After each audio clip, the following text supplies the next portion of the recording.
아주 깊어요. 제가 51년 전에 신학교를 졸업하고 이제 지금까지 이제 살아왔는데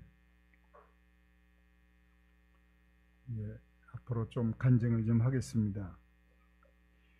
오늘 제가 성경을 이걸 선택한 것은 제목이 광야 그리고 은혜와 감사인데,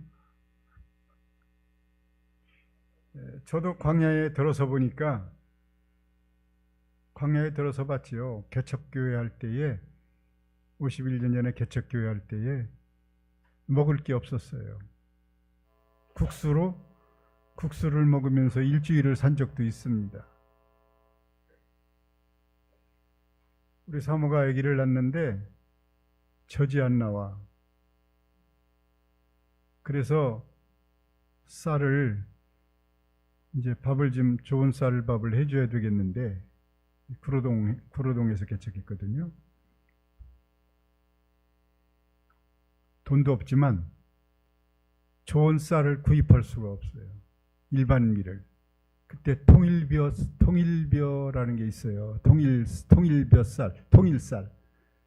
그게 꺼끌꺼끌하고 맛이 없어요. 그리고 기름지지를 못해. 그때 이제 우리나라의 그 양식 증식을 하느라고 일반 미 못 심게 했고, 야매식으로 심으면 뒷거래를 하는 거예요. 시장에 가면 숨겨놓고 아는 사람한테만 한 말, 두 말 이렇게 팔아요. 그럴 때가 있었어요. 51년 전에. 그 경험하신 분들 있잖아요. 어른들 여기. 통일쌀이라고.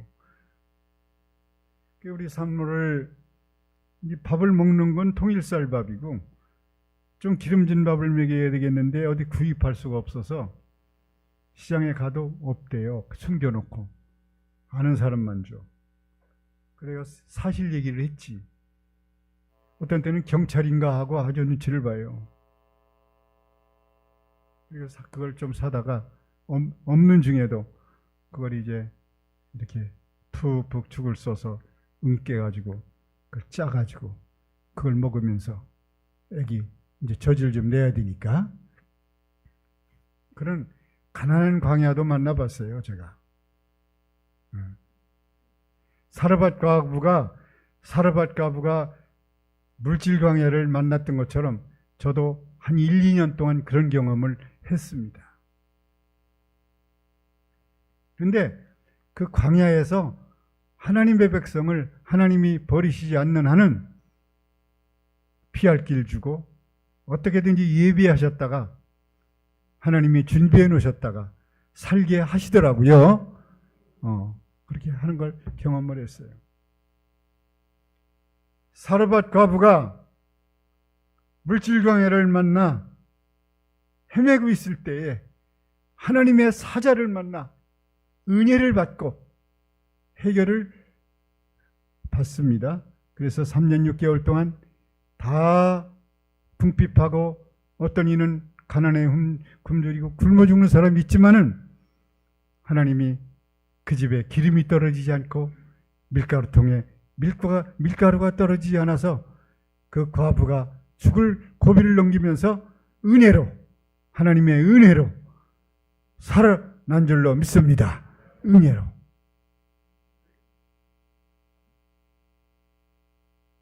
저도 육체광야를 만나봤어요. 아파봤어요. 제가 한국에서 돌아갈 때에 미국에서 수술하고 난 다음에 잘 살면 좋고 하나님이 데려가면 이제 가야 되겠다 준비를 하고 비행기를 타고 갔거든요. 그 수술까지는 뭐 그렇게 힘들지 않아요. 그 수술 한두 시간 했는데, 그 후에 이 항암이라는 터널을 통과하는데 너무 힘들었어요. 우리 사모가 참 고생 많이 했어요. 제일 힘든 게 음식이 먹기가 싫어. 지겨워 아주. 그런데 먹어야 살아요. 안 먹으면 죽어.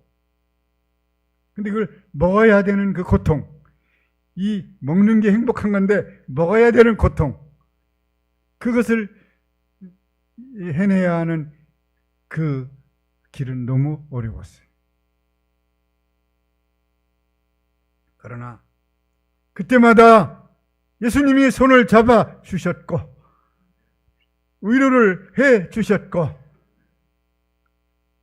주님의 은혜로 깨끗이 나서서 살아났습니다. 주님의 은혜로. 광야는 들어서지 말아야 돼요. 물질 광야나 육체 광야나 인간 광야나 마음의 광야가 있는데 들어서면 아주 어려워요. 광야 아시잖아요. 광야는 이스라엘에 가면 만날 수 있는 게 광야예요. 우리 동네에도 우리 지역에도 아주 굉장히 아름다운 주인데 나무가 이런 나무들이 막 꽉꽉하고 물이 많고 그래도 광야가 있어요. 우리 지역에서 드라이브로 한 2시간 정도까지는 굉장히 숲속인데 딱 2시간 반 넘어가면 딱 광야가 나와요. 거기는 인디안들이 살아. 거기는 온천도 있어요. 근데 거기 들었으면 이렇게 시원하고 날씨가 좋은데 딱 들었으면 딱 거기는 그래서 웜스프링이라고 해요. 더운 곳이, 더운 그런 거. 그렇게 덥고 이제 온천이 나는 곳. 그런데 거기는 거칠어요. 나무도, 자자는 나무도 거칠고. 왜 그렇게 그 있잖아요. 그 이상한 곤충들도 많고.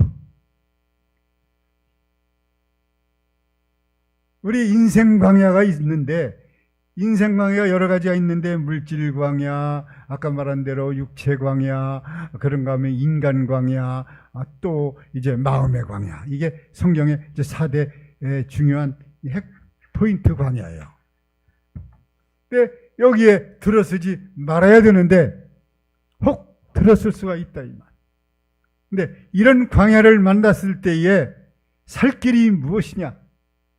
주님 손에 붙들리는 겁니다. 할렐루야. 주님 손에 붙들리는 거예요. 다른 거 없어. 물론 마음의 광야를 만나요. 그런데 요즘 마음의 광야를 만난 사람이 많아요. 마음의 광야를 만나면 우울증이 오고 허무하고 기쁨이 없어지고 행복이 없고 만족이 없어. 돈이 없어서 마음의 광야가 오니라 오히려 돈이 많은 사람들이, 빌딩을 가진 분들이 마음의 광야를 만나는 경우도 많아요. 성경에 사마리아 여인이 물을 떠러 나왔다가 그게 그 여인이 마음의 광야를 만난 여인이잖아요. 결혼을 몇 번 시켜도 만족이 없고 행복이 없어서 지금 남편 곁을 떠나려는 마음을 가지고 있는 여인이었었잖아요. 예수님하고 대화 중에 보니까. 그래, 지금 남편도 내 남편이 아니니. 왜? 그 여자가 이미 마음을 떠났거든요. 이제 떠나려고 하는 거거든요. 5번째인데. 이렇게 마음의 광야를 만나면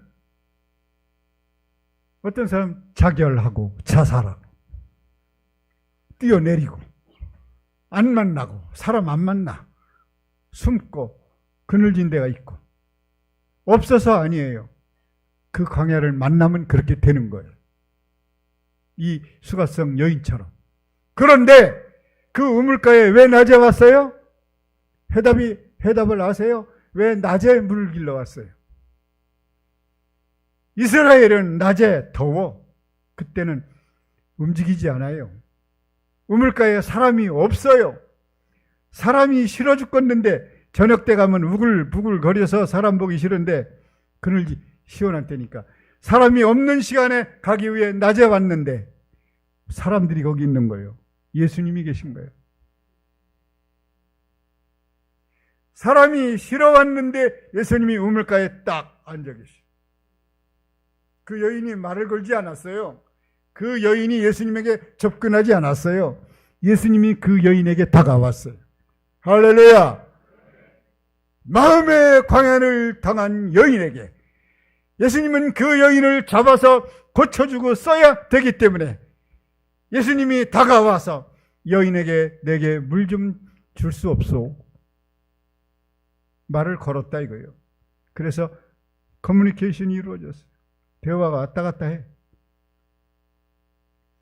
예수님하고 대화를 나누다가 예수님의 입에서 나오는 말씀의 생수가 그 속에 들어가니 그 여자가 그 자리에서 마음의 병 해결한 줄로 믿습니다. 해결했잖아요. 물동이 버려두고 마을로 뛰어들어가 봤다. 메시아를 만났다. 선지자를 만났다. 기름 부은 자를 만났다. 와서 봐라. 여전도사가 됐어. 금방. 할렐루야. 금방 여전도사가 됐어요. 예수 만나, 우리 주님 만나 영생의 말씀인 생수를 먹는 순간 마음의 광야가 달아나는 것처럼 예수님의 은혜가 아니면 해결이 안 되는 것이니 예수님 만나면 그 은혜로 해결될 줄로 믿습니다. 광야 중에 제일 고약한 광야가 요즘 흔한 광야가 뭐냐? 요즘 많이 들어서 건 인간광야, 인간광야. 인간광야를 만난 사람은 성경에서 요셉이에요. 요셉이가 인간광야를 만났잖아요. 믿었던 사람한테, 의지하는 형제들에게, 사랑하는 형제들에게 버림받고, 요즘 사람 배신 잘합니다.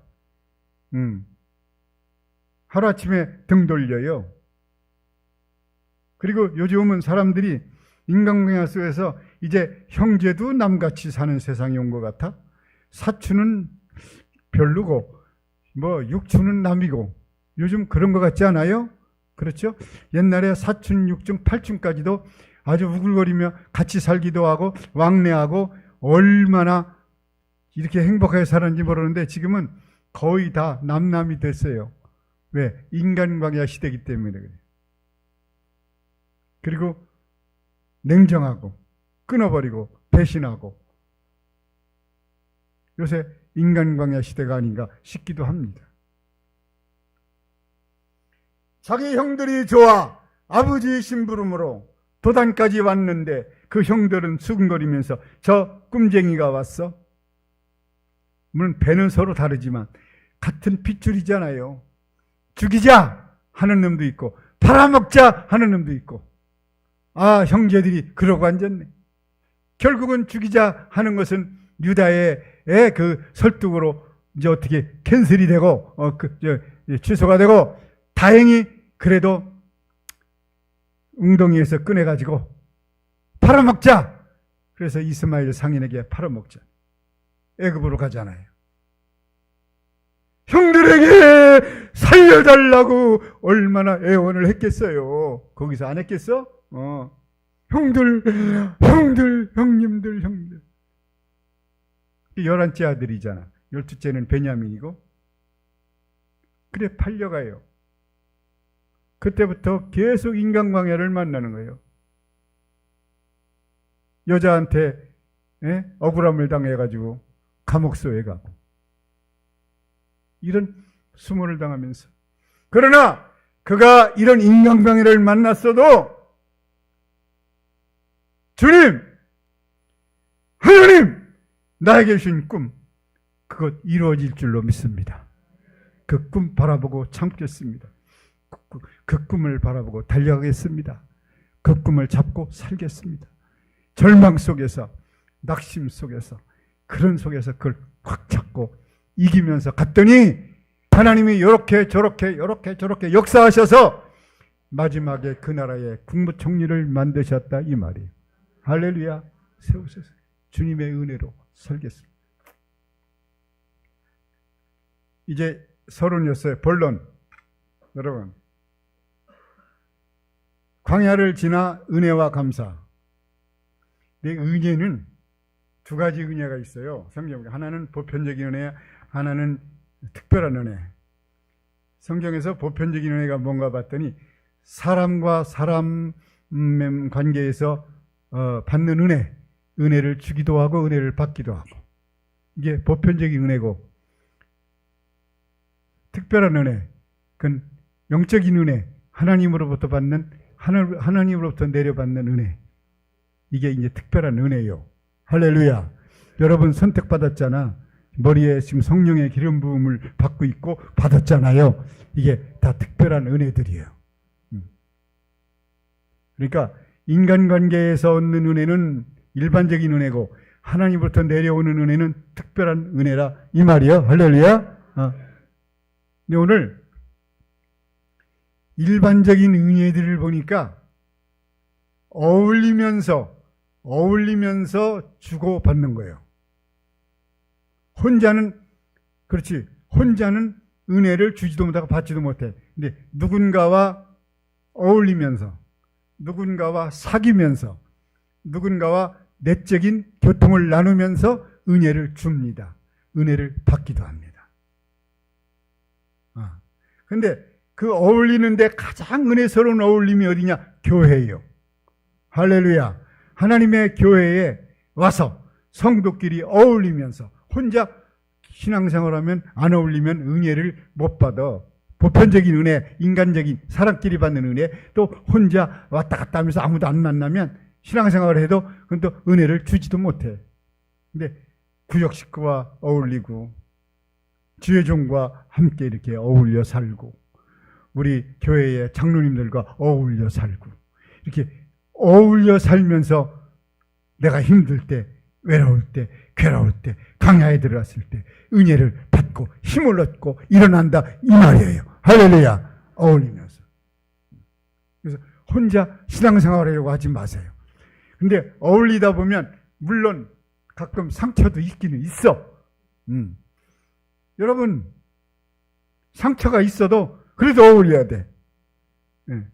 어떤 때 어떤 권사님은 말 한마디 할 때마다 쏴. 부드럽지는 못해. 그래도 쏴도 그 권사님 좋아해야 돼. 왜? 그 권사님이 언젠가 도와줄 때가 있어. 내 도움도 필요하고. 왜냐? 노아의 홍수 방주가 있는데, 노아의 홍수 방주가 이제 그 환란 시대에 이제 그 가족이 구원받아요. 구원의 방주예요. 이 교회가 구원의 방주잖아요. 똑같은 거예요. 이게 지금 노아의 방주예요. 할렐루야. 그런데 이 노아의 방주가 어떤 역할을 했느냐? 생명을 이렇게 살려주고 이제 후손들을 낳게 하고 인류를 이제 번창하게 만드는 이 씨앗이 됐는데, 거기 방주에 들어가 있는 1년 이상 있을 때에 얼마나 답답하고 얼마나 힘들었겠어요. 그 방주 안에서 그 짐승의 냄새, 하품하는 하품 그 소리들, 노래, 새소리도 그게 한두 마리가 해야지 세장에 가봐요. 시끄러워. 귀가 아파요. 그 안에 있는 그냥 짐승들, 이런 것들이 막 소리 지르고 하품하고 그냥 냄새나고 거기 싸놓은 그런 있잖아요. 이거 퇴비 같은 거 싸서 줄여야 되니까 그런 냄새들. 그렇다고 냄새 난다고 또 시끄럽다고 거기를 문을 열고 도망 나가면 어디요? 거기는 사망의, 그렇지? 사망의 땅이요. 물이요. 텀벙떡. 냄새가 나든 시끄럽든 우리 권사님이, 우리 장로님이 또 이렇게 섭섭하게 하든 그래도 떠나지를 말고 그냥 예를 들면 방주에 있어야 때가 되면, 문이 열리는 때, 천국 문이 열릴 때까지 참아야 구원 받는 거예요. 아셨지? 그 진리요, 진짜. 어디 인간끼리 어울리는데 상처가 없을 수가 있나? 그렇죠. 그리고 속상할 때가 있지. 목사님한테도 서운할 때가 있어. 솔직히 나도 목사님 안 서운하게 했는데 내가 서운한 거예요. 목사님도 그럴 수 있는 거예요. 저도 그렇고. 교인은 나를 안 섭섭하고 했는데 나는 은근히 섭섭할 때가 있을 수 있는 거예요. 그렇다고 그 교인 미워하면 하나님의 종 아니고 하나님의 백성 아니죠, 서로. 그렇기 때문에 어울리며 살자. 이 어울리는 설 내가 왜 오늘 길게 하나 모르겠네. 어울리며 살자. 서로 붙들어 주세요. 오늘 읽어드린 성경이 그거예요, 바로. 어울리면서 사도 바울이 성도를 통해 은혜를 받았고, 은혜를 받고 보니 잊을 수가 없어서 나에게 고마웠던 그 교인들이 기억이 나서 비록 감옥에 갇혀 있어도 그들에게 감사하다, 잊을 수 없다, 그들을 기억한다, 나는 기도하고 있다, 문 안에 다오 하고 편지 보냈잖아요. 여러분, 사도 바울이 보낸 편지서를 읽어봐요. 끄트머리는 반드시 한 장 정도는 문안 편지예요. 누구에게, 누구에게, 누구에게, 그 교회 누구에게, 누구에게, 그 교회 어떤 분에게, 어떤 분에게 문안해라. 그분은 이런 분이었다, 이런 분이었다, 이런 분이었다. 특별히 여기 문안이 뭐 많지만 그 중에 한 가정을 소개하고 싶어요. 루포의 가정. 16절. 아니 13절인가? 네. 13절. 루포의 가정. 이 루포의 가정은요, 구레네 시몬의 가정이에요. 구레네 시몬이 원래가 유대에 사는 사람이 아니고 이 아래쪽에 사는 사람인데 거무틱틱한 사람이에요. 그래도 알기로는 유대 피가 흐르는 사람이었으니까 유월절 행사를 지키려고 왔겠지? 어쨌든 이방 세계에서 살던 사람인데 유월절 지키려고 왔는지 어찌 왔는지 모르지만 예루살렘이 있다가 예수님 십자가 지고 간다는 소식을 듣고 구경 삼아 왔다가 가까이 가다가 그냥 예수님이 몇 번 쓰러져 못 일어나니까 그 세 번째 기회에 세 번째 일어나지를 못하니까 매로 막 치고 막 이 채찍으로 가하고 막 이렇게 해도 예수님이 못 일어나는 거예요. 그가 사람이신 예수님이니까, 우리 예수님은 하나님이신 예수님이지만 사람이신 예수님이에요. 할렐루야. 사람이기도 하고 하나님이기도 하고, 사람의 몸을 태어났으니까 그 신성은 하나님이고 그 육체는 사람이에요. 아파, 피곤도 느꼈고 배고픔도, 쓰러져 못 일어나요. 구레네 시몬이 가까이 가다가 등치도 좋고 했는지 딱 잡아다가 네가 대신 십자가 매, 못 일어나시니까 그래 십자가 지고 가잖아요. 한마당. 얼마나 주님이 고마웠던지, 얼마나 고마웠던지 그에게 하늘로부터 영을 불어넣어 그가 돌아간 다음에 예수를 믿은 줄 믿습니다. 그리고 세운 교회가 안디옥 교회예요. 물론 이제 다른 가정들과 연합하여 세웠지만 그 교회의 중추인물이 바로 구레네 시몬의 가정이 안디옥 교회를 세우고 안디옥 교회가 첫 선교사를 파송하는 교회. 바나바가 그 교회를 목회하는데 감당할 수가 없어. 청년 바나나가 이제 바나바를 예루살렘에서 데려다가 이제 막 교인은 많아지고 막 자기네끼리 부흥되니까 할 수 없이 예루살렘에서 모셔온 분이 바나바인데 바나바가 못 감당하는데 들리는 소문이 사도 바울이 아라비아에 가서 3년 동안 훈련받고 지금 집에 와서 지금 이제 있다는 거예요. 그래 바나바가 사도 바울을 교회로 초청해 와서 담임 목사로 모시잖아요. 둘이 사역을 같이 합니다.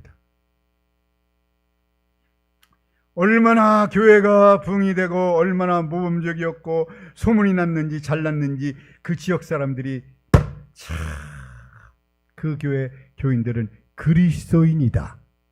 처음 기름 부음 받은 사람들이다. 할렐루야. 그렇게 했다는 거예요.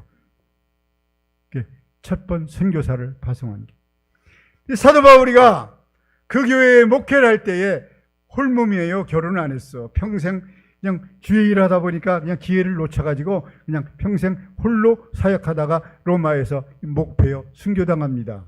노년에 그 순교했던 단두대 그 돌도 가면 보셨지? 우리 봤잖아 그 전에 로마에 가서. 그 교회 가서 목회를 하는데 그 구레네 시몬의 아내가 같은 연령이요. 보니까 같은 시대 사람이에요. 나이가 비슷해. 그런데 그렇게 목사님을 위해서 희생적으로 섬겨주시는 거예요. 빨래도 해줬을 거고 식사도 제공했을 거고 하여튼 집안 청소도 해줬을 것이고 하여튼 뭐든지 한 것 같아요. 다. 이가 편지를 쓰면서 뭐라고 했느냐? 루포의 어머니에게 문하라. 그 어머니는 내 뭐다? 어머니다. 무슨 어머니기는 나이가 같은데. 영적인 어머니다. 고마운 어머니다. 나에게 은혜를 베푼 어머니다. 이거 뭐 어머니가 꼭 나주야 어머니인가? 나에게 은혜를 베풀어주면 그 고마운 분은 어머니요. 여러분들 어머니가 되시기를 주의 이름으로 부탁합니다. 어머니가 좀 되세요. 내 어머니다. 같은 연배요. 이게 신학적으로 따져보니까.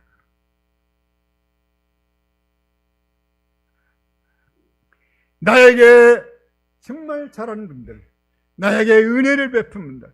제가 영등포교회에서 건 27년을 사역했잖아요. 얼마나 고마운 분들이 많겠어요. 지금 미국에 와서 10년도 더 있는데 미국에서 그렇게 목회를 했고 뭐 양일이 있어도 꿈을 꾸면 영등포교회만 꿈꾸죠. 그 교인들만 보이는 거예요. 그 우리 영등포 식구들만 보이네. 다른 꿈이 안 보여져. 이상하게. 그래서 얼마나 생각이 나는지 고마운 일들, 감사한 일들 기억하고 기도하고.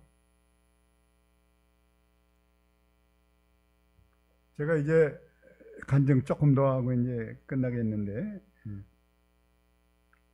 51년 전에 졸업하고 후로를 개척할 때 저의 그 모교회가 영등포교회 우리 임 목사님이 저를 지교회로 해줘가지고 이제 교회를 개척을 했어요. 그때도 지교회를 이제 영등포교회 아들교회지. 영등포교회 나은 교회예요. 그 교회가 지금 어디 교회냐면 여기 교회 이름 여기 목사님 뭐지? 윤 목사님이요? 철산 침례교회. 제가 개척한 교회가 지금 철산리에 있어요. 지금 예배당 크게 잘 졌어요. 그래서 우리 임 목사님이 저를 이쁘게 봐서 그렇게 개척 지교회를 해주셨지요. 제가 결혼을 영등포교회에서 했는데 주례해 주셨어요. 이제 2년 후에 이제 시취해가지고 목사 안수를 받는데 영등포교회 우리는 예배당 조금만 가 빌려서 하니까 가정치 같은 거 우리 영등포교회에서 안수식을 할 때에 저에게 안수해 주셨죠. 지교회 해 주셨죠. 그리고 또 결혼 주례 해 주셨죠. 그리고 또 목사 안수해 주셨죠. 그 목사님 좀 저한테 고마워요, 안 고마워요? 어머니 같은 분이죠. 근데 그 목사님이 20년을 목회하시고 미국으로 이민을 가셨어요. 교수로 신학대학교 교수로 그리고 교회 담임 목사님으로 가시면서 영등포교회를 저에게 넘겨주고 가셨어. 담임 목사로. 나이가 제가 34살 때, 35살 때였어요. 얼마나 젊었어요. 막 뛸 때지. 막 불이 나가지고 그냥 막 뛸 때 담임 목사가 됐어요. 거기서 60대 은퇴를 했는데 일찍 좀 하긴 했어요. 근데 미국 가서 또 사역했고. 이게 은퇴는 작년에 한 거예요, 사실은. 그러니까 그 목사님이 저에게 은혜를 많이 주신 목사님이잖아요. 잊으면 안 되는 목사님이잖아요. 그렇죠? 참 고마운 목사님이잖아요. 그러면 제가 몰라라. 이렇게 인간광야처럼 딱 끊으면 되겠어요? 나쁜 사람이죠. 그래서 목회할 때 오시면 참 잘해드리려고 하고 정말 섬겨드렸어요. 그래서 제가 은퇴하고 미국 가서 그는 미국 플로리다에서 살다가 지금 이제 아틀란타로 오셨고 저는 이제 오레곤주 포틀랜드에 살고 바로 시애틀 밑에예요. 제가 그 은혜를 잊을 수가 없어서 뭐 전화는 수시로 하고 하여튼 생일도 챙겨드리고 선물도 보내고 그러면 어느 때 그분이 나이가 이제 90이 가까워 전화를 하면 임 목사야 너무 고마워 하면 울어요. 나이가 많이 드시니까 어려져 마음이 예리해져가지고 아주 애기가 돼가지고 고마워 임 목사야 하면 울어. 저도 울고 얼마 전에 생일을 또 이렇게 또 통장으로 돈도 넣어드렸어요. 그분 잘 살아요. 돈이 없을 게 아니에요. 얼마나 잘 사는지 몰라요. 아들, 딸들이 다 잘고, 뭐, 약사도 있고, 의사도 있고, 뭐. 그리고 원래 아주 한국의 유명한 분이잖아요. 옛날에 아세요? 김경철 목사님. 총회장 하셨고, 총무도 하셨고, 목회하면서. 교회도 큰 교회였고. 돈이 없는 게 아니라 사랑을 주는 거예요. 고마움을 표시하는 거예요. 감사를, 사도 바울이 고마운 분들에게 고맙다고 한 것처럼 제가 고마웠기 때문에, 은혜를 받았기 때문에 하는 거죠. 사랑하는 성도님 여러분, 여러분이 살아갈 때에 고마운 분들에게 고마워하는 게 성경적입니다. 이게 영적인 삶이에요. 그걸 딱 잊어버리고 뒤돌리면 하나님의 사람들이 아니에요. 사도 바울 봐요. 꼭 고맙다, 감사하다, 잊을 수 없다, 축복한다 하잖아요. 이제 본론 다 접고 이제 결론으로 들어가면서, 여러분, 그런데 지금이 은혜 시대냐? 은혜 시대가 계속되면 좋겠는데, 아무리 봐도 성경을 보고 시대를 보고 말씀을 보면 은혜 시대가 이제 끝난 것 같아요. 은혜 시대가 있다 해도 지금 끝에 와 있는 것 같아요. 성도가 성도를 사랑하는 것을 보면, 안타까워하는 마음들이 사라지는 걸 보면, 교회 안 나오는 걸 보면 막 안달부달하고 괴로워하고 쫓아갔던 그 시대가 있었는데, 오거나 말거나 이렇게 쳐다보는 걸 보면 이제 은혜 시대가 거의 끝나갔다, 가고 있다. 그럼 무슨 시대가 왔느냐? 이제 추수 시대가 오지 않았는가? 추수 시대에 들어온 것 같아요. 그래, 주님이 이런 말씀하셨어. 말세에 믿음 있는 자를 보겠느냐? 말세에 사랑을 찾아볼 수 있겠느냐? 말세에는 사랑이 식어진다. 그것 보면 말세인 것 같아. 근데 지금 저는 이렇게 기도하면서 은혜를 받았어요. 이 시대가 돌아가는 걸 보니까, 첫째, 코로나가 영들을 흔들어 놨지만 코로나만 영들을 흔든 게 아니에요. 오늘날 메디아, 인터넷, 최첨단, 그지? 인터넷, 웹사이트, 이러한 그 영상물들, 이런 것들이 코로나 못지않게 영들을 지금 흔들어 놓고 있다는 거예요. 거기에 사로잡혀서 우리 애기들은요, 어린아이들은, 지금 아이들은 아예 예수를 믿을 수 있을까 싶어. 거기에 이 박스에 사로잡혀가지고. 그런데다가 딱 코로나가 왔어요. 코로나가 딱 친 거예요. 이 코로나를 통해서 얼마나 많은 영들이 흔들리고 죽었는지 몰라요. 교회들 많이 문 닫았어요. 한국도 문 많이 닫았을 거예요. 닫은 교회 있대지요, 목사님? 우리 미국도요, 우리 같은 주에 68에서 한 70교회 한인교회가 있었는데 지금 45개인가 밖에 안 돼. 3년 사이에 한 20개가 없어진 것 같아요. 한 30명 겨우 모여가지고 겨우 부흥시키려고 하고 말이지. 사모님은 벌고 그냥 목사님은 목회를 하는데 안 벌면 못 살지. 사모님이, 미국은 사모님이 버는 게 오히려 상식이야. 오히려 놀면 뭐라고 그래요. 그게 아주 문화가 그렇게 돼 있어요. 그런데 그나마 교인이 한 30명이 있다가 그냥 다 떠나가고 열댓 명 되니까 안 내는 거예요. 문 닫고. 그래서 저는 오늘날 설교를 하게 되면 지금은 알곡과 쭉정이를 이렇게 체에다 놓고 지금 주님이 골라내는 시대가 왔다고 나는 본다. 나는 그렇게 영적으로 보고 있어요. 믿습니까? 여러분, 그렇다면 정신 차려야지. 그렇다면 그냥 믿어서 안 되지. 지금은 알곡과 쭉정이를 가려내는 시대가 왔구나.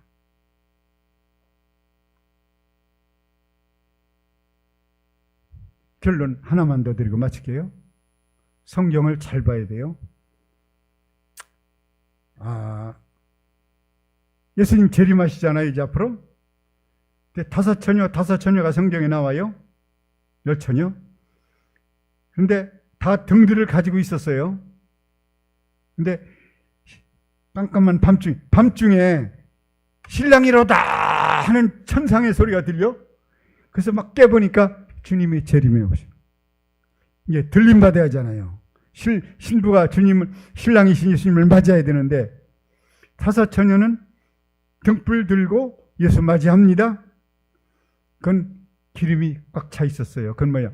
계속해서 영적 삶을 잘 살았고 성령과 함께 살았고 믿음 생활 잘하며 사는 사람들이죠.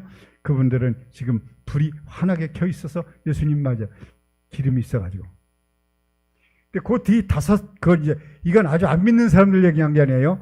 아주 불신자가 아니라 지금 믿는 사람 중에 지금 이제 알곡과 축정이를 가르는 건데, 다섯 처녀가 뭐라고 하느냐? 잘 성경을 봐요. 그게 마태복음 25장에 나와요. 읽었으면 좋겠는데 그냥 25장 6절에서 12절까지 나오는데, 다섯 처녀가 뭐라고 하냐면 이렇게 얘기를 해요. 내 등에 기름이 다 돼. 없어. 등불이 꺼져가니. 그거 엄청 중요한 단어예요. 내 등 기름이 다 말라가 등이 불이 꺼져가니. 지금 기름이 가득한 그 옆 친구에게, 다섯 처녀에게 좀 나눠달라. 지금 나눠달라. 왜? 딱 꺼지면 끝나는 거예요. 이거 엄청난 말씀입니다. 이거 진짜 말세에 이루어질 일들이거든요. 은혜 시대가 끝나면 안 나눠줘요. 안 줘. 지금 기름이 말라가니 불이 꺼져간다는 얘기는 뭐예요? 과거에는 채워졌었어. 그런데 계속 채워야 하잖아요. 계속 채워야 될 등잔을 계속 태우기만 하고 안 채운 거예요. 과거에 채웠다고 하는 그 단어가 중요한 단어가 아니에요. 지금 채우고 사는 게 중요한 단어예요. 그거 중요한 거예요. 나 방언받았어. 나 이렇게 했어. 이거 중요한 거 아니에요. 지금 하고 있어야 돼요. 그게 등불이 지금 타오르고 있는 사람, 예수 맞이할 수 있는 사람들. 밤중에, 이 얘기 한 단어지만 중요한 단어예요. 밤중에 신랑이로다. 성경 봐요. 깜깜한 밤중에 신랑이로다. 그건 뭐 영적으로 어두운 세상, 영적으로 어두워졌을 때 그때 주님 온다는 거예요.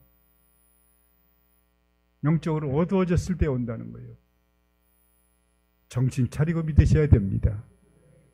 정말로 세상 사람 따라가지 말고 잘 믿던 사람들이 헬렐레 믿으니까 저도 저렇게 권사님도 믿는데 뭐 하고 따라가는 게 그게 지혜로운 다섯 처녀가 아니라, 권사님 그리 할지라도 나는 내 길 가리라 가는 게 지혜로운 다섯 처녀. 할렐루야. 은혜와 감사. 결론, 은혜 받았으면 감사하고. 이게 오늘 사실 한 대지 지금 두 대지 못했어요. 이 설교를 길게 안 하는 목사인데 괜히 간증하다가 시간 많이 갔는데, 여러분 이건 하나를 빼먹을 수가 없어. 일반적인 은혜는 그것들이지만 특별한 은혜가 뭐예요? 예수 보혈로, 예수의 보혈이 흘러내려 내 이 심장에, 이 신비에 흘러내리는 게 그 아주 스페셜한 그레이스, 은혜인데 이걸 받은 줄로 믿습니다. 사람에게 은혜를 받아도 감사를 한다면 주님에게 은혜를 받았으면 정말 감사하며 살아야 될 줄로 믿습니다. 저는 그래서 요새 자나깨나 하는 단어가 두 가지요. 예수님 사랑해요. 예수님 감사해요. 이게 제 삶의 두 가지. 저 주님 사랑해요. 주님 감사해요. 감사할 것밖에 없어요. 저 죽었던 주님 데려가도 감사한데 또 살려주셔서 그것도 감사하고, 우리 자녀들이 잘 돼서 감사하고, 또 목회를 잘 은혜롭게 마쳐서 감사하고, 한두 가지 감사한 게 아니에요. 또 이 나이가 먹어서 갔는데도 또 교회가 필요하다고 해서 목회하게 하셨으니 감사하고 다 감사합니다. 예수의 보혈을 받은 여러분은 주의 보혈이 내 신비에 흐르고 있다는 것을 감사하며 살기를 주의 이름으로 축원합니다. 기도합시다. 하나님 감사합니다. 예수님 사랑합니다. 이 시간